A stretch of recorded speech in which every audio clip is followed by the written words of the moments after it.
जन्मांदेस्य तोन्वयादित्रतश्चार्थेष्वभिज्ञास्पराट् तेणे ब्रह्महृदाच्यधिकपये मुह्यन्ति यत्सूर्या तेजो वारी मृदां यथा विनिमयो यत्र त्रिसर्गो मृषा धाम्ना स्वेन सदा निरस्तकुहकं सत्यं परं धीमहि सत्यं परं धीमहि.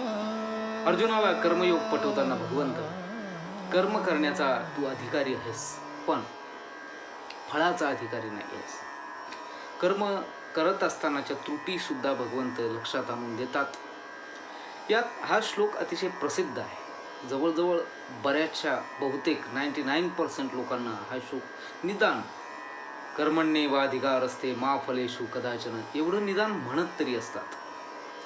हा अतिशय प्रसिद्ध असणारा आणि कर्मयोगाचं पुरेपूर रहस्य या श्लोकामध्ये भगवंतांनी उलगडलेलं आहे. अर्थात यात 4 गोष्टी येतात. पहिली गोष्ट, तू कर्म करण्याचा अधिकारी आहेस. तुला अधिकार आहे तो कर्म करण्याचा. कोणी कुठलंही कर्म करू शकतं. अर्थात प्रवृत्तीनुसार वृत्तीनुसार. बरोबर, आता समजा ब्राह्मण बुद्धिवान आहे, ब्राह्मण म्हणजे जात नाही हे आपलं आधीच ठरलं आहे, तेव्हा बुद्धिमान जो व्यक्ती आहे त्या बुद्धिमान व्यक्तीला जर झाडू कामगार म्हणून कामाला लावलं, झाडू काम दिलं त्याला, तर शेवटी तो बुद्धिमान असल्यामुळे त्याचा जो ओढा आहे, त्याचा जो कल आहे, त्याची जी प्रवृत्ती आहे ती बरोबर त्या झाडू कामगारांचा बरोबर लीडर होईल. तो बुद्धीनं तो सगळ्या लोकांना एकत्र करील, तो त्यांना लेक्चर करेल आणि तो बुद्धिवाद त्या ठिकाणी सुद्धा उभा करून आपल्या बाजूनी सगळ्यांना वळून तो त्यांचा लीडर होईल, प्रमुख होईल. असं काहीतरी तो करेल. त्याची जी प्रवृत्ती आहे ती बरोबर त्याला तिथपर्यंत घेऊन जाईल.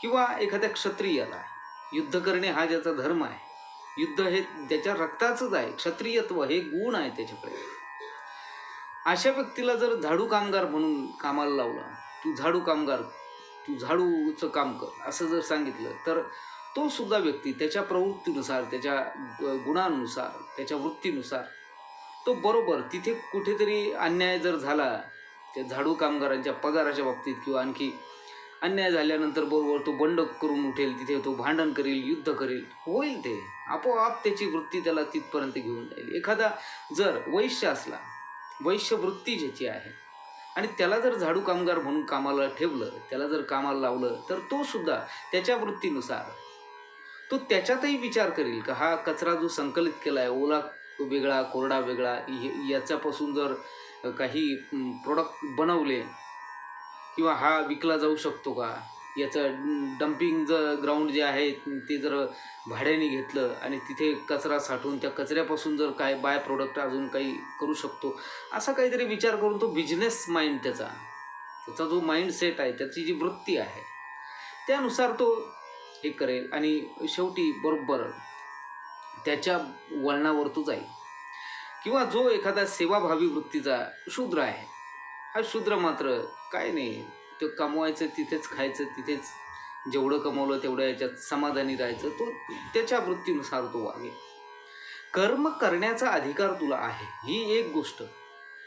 आता कर्म या 4ही गोष्टी, या श्लोकामध्ये ज्या 4ही गोष्टी त्या विपरीत आहे, एकमेकांपासून विरुद्ध आहे, वेगळ्या आहे, विपरीत आहे. आणि त्या 4ही गोष्टी इथे सांगितल्या आहे भगवंतांनी की बघ, तू कर्म करण्याचा अधिकारी आहेस, तुला कर्म करण्याचा अधिकार आहे, परंतु दुसरी गोष्ट सांगतात की तुझा फळावर मात्र अधिकार नाही. फळ काय मिळेल हे सांगू नाही शकत. कर्म करू शकतो. कर्म अनेक प्रकार आहे कर्माचे. कर्म आहे, विकर्म आहे, अकर्म आहे. जसं आपण बोललो, कर्म कृती करणे, विकर्म म्हणजे विपरीत कर्म, जी वृत्ती वेगळी आहे आणि कर्म वेगळं करतो आहे. वृत्ती ब्राह्मण आहे आणि कर्म मात्र शूद्र असं करतोय, असं विपरीत कर्म, विकर्म किंवा अकर्म. काल आपण बघितलं, अकर्म निष्क्रियता आहे, त्याच्यामध्ये अनासक्त भाव आहे, कर्तृत्व भाव काढून टाकलेला आहे. कर्म करू शकतो तू, पण कर्म केल्यानंतर आशा येतेच. ज्यावेळी कर्म होतं त्यावेळी आशा येते, आणि आशा आली की आग्रहही येतो. व हे सगळं काढून टाक की तुला हे फळ मिळेलच असा तू विचार करू शकत नाही. कारण तुझ्या हातात काय आहे रे? तुझं, माझं किंवा आपल्या सगळ्यांचं जीवन जे आहे ना, ते भगवंताच्या हातातलं खेळ नाही. कठपुतल्या आहे आपण सगळ्या. तो नाचवतो तसं आपल्याला फक्त नाचायचं आहे रे. आपण कुठली अशी गोष्ट आहे की जी आपण ठरवली आणि होती आहे? काय ठरवलंस तू? विचार कर ना. तू ठरवलं होतं का की हेच आईबाप मला मिळाले पाहिजे? नाही, ते मिळाले, प्राप्त झाले. तू नव्हतं ठरवलं, तू अर्ज नव्हता केलास. तू ठरवलं होतं का मला असं वातावरण मिळावं? तू ठरवलं होतंस का मला हे घर मिळावं? नाही. जसं तुझं कर्म आधी होतं, जे संचित आहे ते प्रारब्ध बनून तुझ्या समोर हजर जे झालंय आणि ते तू स्वीकारलेलं आहेस, तेच तुला करावं लागणार आहे. फळांचा अधिकारी तू नाही आहे, तू कर्माचा जरूर अधिकारी आहेस. पण काय फळ मिळेल हे देणं हे त्या ईश तत्वाच्या, त्या परमतत्वाच्या हातामध्ये आहे. तो काय कधी करेल हे सांगताच येत नाही. बघा, कधी कधी आम्ही कीर्तनाला जातो ना, बरेच महाराष्ट्रभर फिरत असतो आणि फिरता फिरता खरंच काय या अध्यात्मामध्ये, या भक्तीमध्ये अशी जादू काय आहे काय माहिती. ज्या लोकांना कधी भेटलेलो नसतो, ज्यांचा कधी विचार केलेला नसतो, ज्यांचा आयुष्यामध्ये कधी संबंध आलेला नसतो आणि कुठून तरी एखाद्या गावातले लोक फोन करतात, फोन केल्यानंतर आम्ही तिथे जातो आणि गेल्यानंतर जणू जन्म जन्मांतरीचे आमचे संबंध आहे अशा पद्धतीने अवभगत ते लोक करतात, असं स्वागत करतात आणि शेवटी एकच रात्रभर त्यांच्याकडे कीर्तन करून, मुक्काम करून आम्ही ज्यावेळी दुसऱ्या दिवशी यायला निघतो घरी, त्यावेळी अक्षरशः ते लोक रडतात. हो, हे कोणतं नातं आहे? हे कसं काय आहे? हे काही कळत नाही.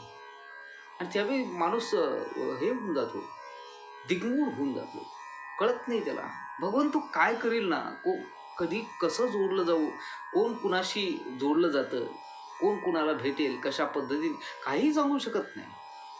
सगळं त्याच्या हातात आहे. आपण कधीच कल्पना करत नाही आणि अशा गोष्टी आपल्या आयुष्यामध्ये होत असतात. कल्पना करून तू कर्म करू शकतोस, त्याचा अधिकारी तू आहेस, परंतु त्या कर्मापासून मला हे फळ मिळावं किंवा हेच फळ मिळालं पाहिजे असा तू आग्रह किंवा अशी तू आशा मात्र करू शकत नाही. त्याच्यावर, त्या फळ मिळण्यावर, त्या गोष्टीवर तुझं नियंत्रण नाही. ती गोष्ट तुझ्या हातातली नाही. ही दुसरी गोष्ट या श्लोकामध्ये सांगतात. आणि त्याचबरोबर भगवंत सांगतात, आता समजा कर्म केलं आणि कर्म केल्यानंतर पॉझिटिव्ह निगेटिव्ह कुठल्याही पद्धतीचं फळ मिळू शकतं. जय मिळू शकतो, पराजय मिळू शकतो. तेव्हा यश असो किंवा अपयश असो, काहीही जरी असलं तरी हे सगळं झाल्यानंतर याचा करता मीच आहे हे मात्र तू समजू नकोस. एकीकडे कर्म करण्याचा अधिकार आहे, दुसरीकडे कर्म करण्याचा अधिकार असूनही कर्म फळ काय मिळेल याचा विचार तू करायचा नाहीस, तो अधिकार तुझा नाही. आणि आणखी तिसरीकडे सांगतायत काय, की बाबा जर कर्म केल्यानंतर जे काही प्राप्त होईल ते मात्र तुझ्यामुळे झालं असंही तू समजायचं नाहीस.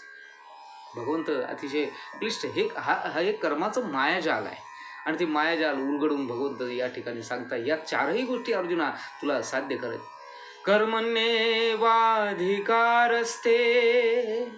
मा फलेषु कदाचन मा कर्मफल हेतुर्भूर्मा ते संगो स्वकर्मणी माते संगो स्वकर्मणी.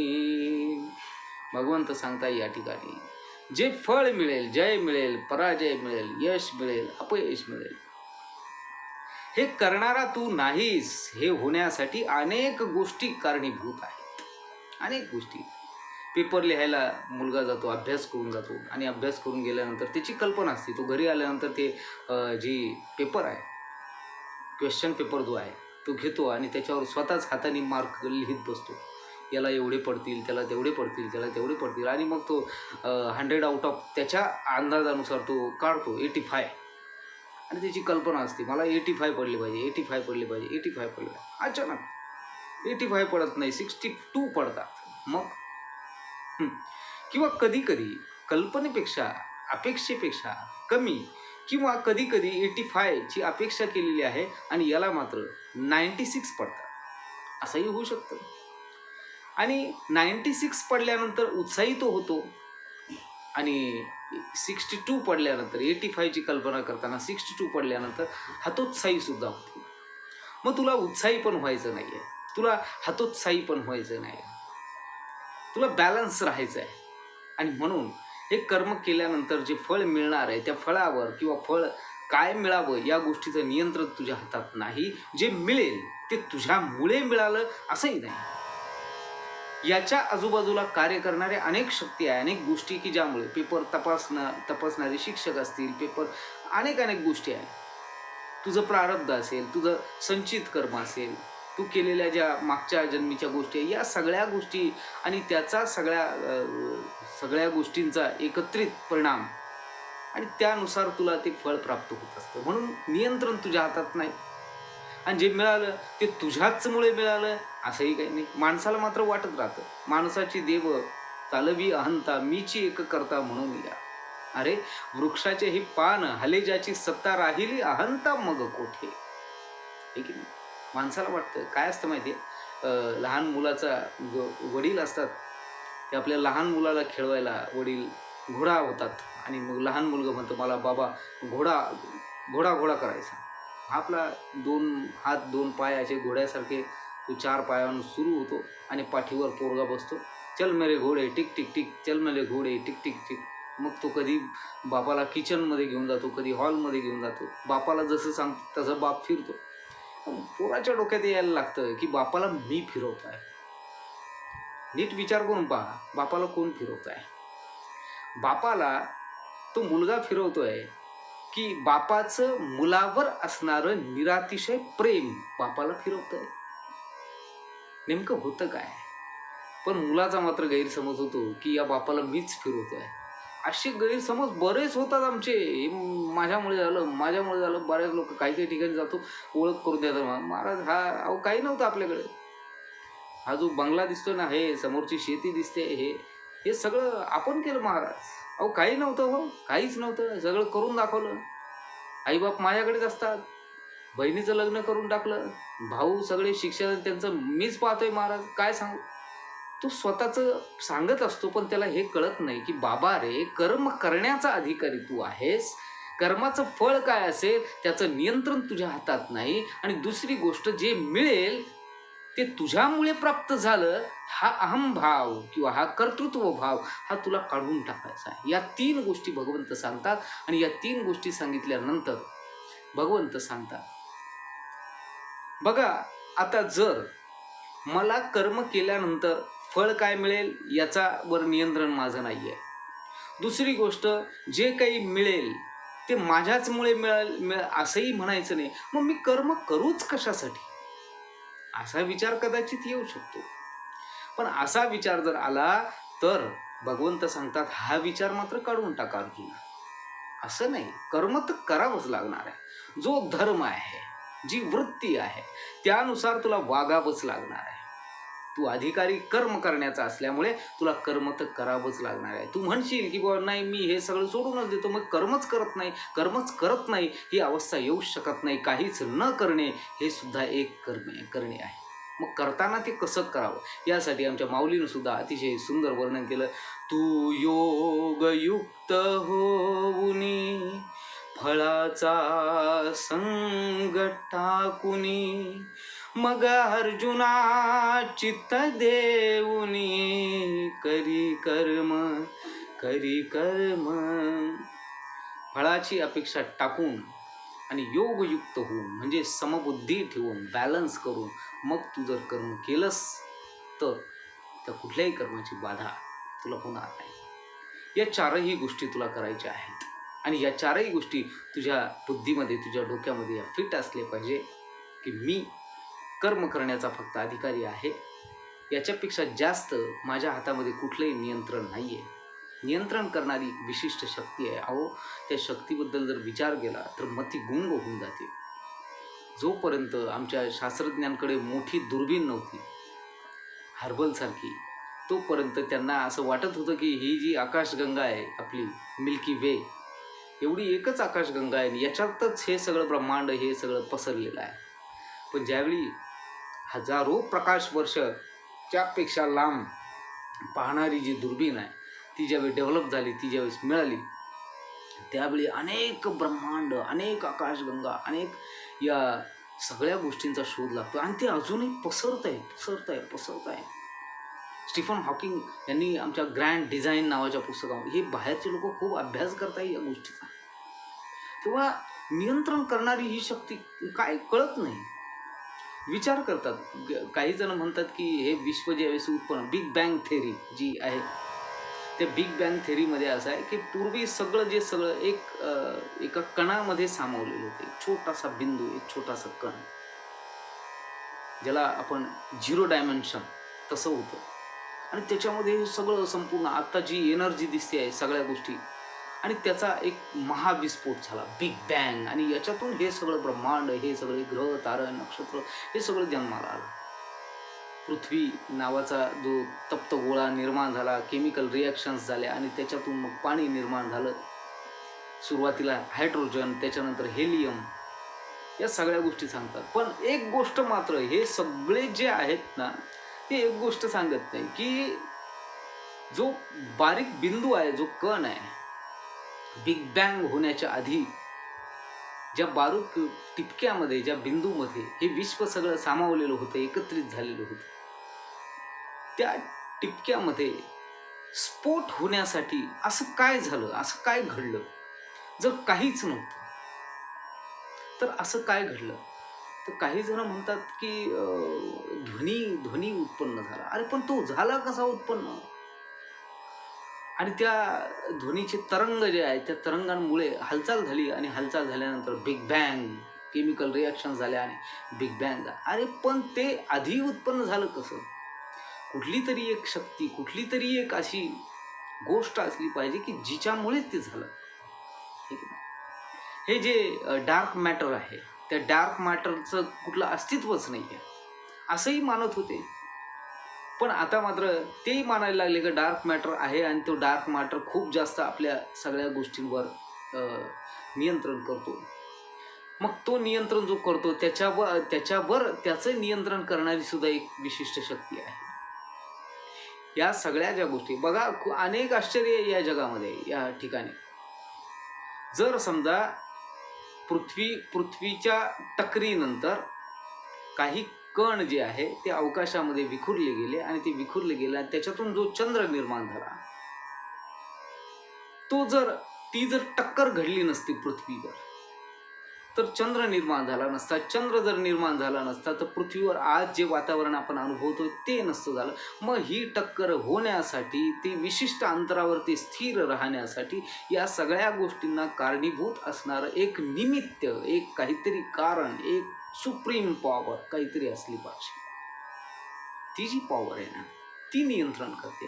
तू नाही करीत रे, तू फक्त कर्म करण्याचा अधिकार. तू किती छोटा आहे बघ ना, विचार कर. ब्रह्मांडाच्या मानाने तुझं काय अस्तित्व आहे, आणि तुझ्या मनाप्रमाणे होतं तरी काय? म्हणून विचार कर, तू फक्त कर्म कर. फळ काय मिळेल याचं नियंत्रण तुझ्या हातात नाही. आणि तिसरी गोष्ट, जरी फळ मिळालं, जरी जे प्राप्त झालं, जे असो ते, पॉझिटिव्ह निगेटिव्ह, जे प्राप्त होईल ते तुझ्यामुळे झालं असं अजिबात म्हणू नको. ते फळ प्राप्त होण्यासाठी अनेक गोष्टी कारणीभूत आहेत. आणि दुसरी गोष्ट, जर डोक्याला हात लावून विचार येईल की मी कर्मच कशाला करू, तर असंही नाही, तुला कर्म मात्र करावंच लागेल. अतिशय सुंदर भाषेत भगवंत समजावून सांगतात. इथे थांबूया. माझ्या या चॅनलला लाईक करा, शेअर करा, सबस्क्राईब करा, आणि बेल आयकॉन दाबायला अजिबातही विसरू नका. रामकृष्ण हरी.